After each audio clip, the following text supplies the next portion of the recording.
ஆன்மீக நண்பர்கள் அனைவருக்கும் அன்பு கலந்த வணக்கங்கள். இன்றைக்கு நாங்கள் ஆன்மீகம் சம்பந்தமான பதிவில் பார்த்தீங்கன்னா, தீபம் ஏற்றும் போது நாம் செய்யும் சில தவறுகள், தவிர்க்க வேண்டிய விஷயங்களை பற்றி தான் நாம் இன்றைக்கு பார்க்க போகிறோம். நாம் வீட்டில் தினமும் விளக்கேற்றுவது இறைவனின் அருளை பெற்றுத்தரும் என்பது எல்லாருக்குமே தெரிஞ்ச ஒரு விஷயம்தான்.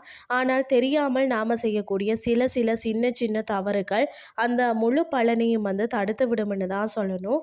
அப்படி செய்யக்கூடாத சில முக்கியமான விஷயங்கள் என்னன்னு சொல்லி பார்க்கலாம்.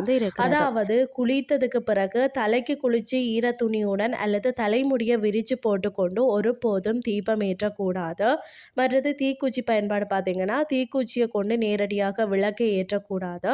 முதல்ல ஒரு சிறிய துணை விளக்கையோ அதை நீங்க ஏற்றினதுக்கு பிறகு அதன் மூலம்தான் காமாட்சி அம்மன் விளக்கையோ அல்லது குத்து விளக்கையோ ஏற்றணும். அதே மாதிரி திரியின் அளவு, கருகிய பழைய திரியை அப்படியே பயன்படுத்தக்கூடாது.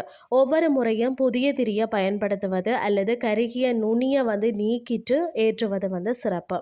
எண்ணெய் அளவு பார்த்தீங்கன்னா, விளக்கில் எண்ணெய் அல்லது நெய் குறைவாக இருந்து தீபம் தானாகவே அணைந்து விடக்கூடாது.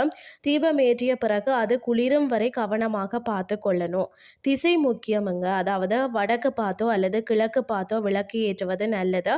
ஒருபோதும் தெற்கு நோக்கி விளக்கு ஏற்றக்கூடாது. அடுத்தது பார்த்தீங்கன்னா, ஊதி அணைத்தல்.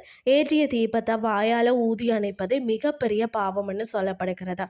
தீபத்தை அணைக்க வேணும்னு சொன்னால் ஒரு பூ அல்லது திரியின் நுனிய எண்ணெய்க்குள்ள மெதுவாக தள்ளி அணைக்கலாம். விளக்கு ஏற்றுவது வெறும் சடங்கல்ல, அது நம்மளுடைய மன இருளை போக்கி ஒளிய தரக்கூடிய ஒரு வழிபாடு.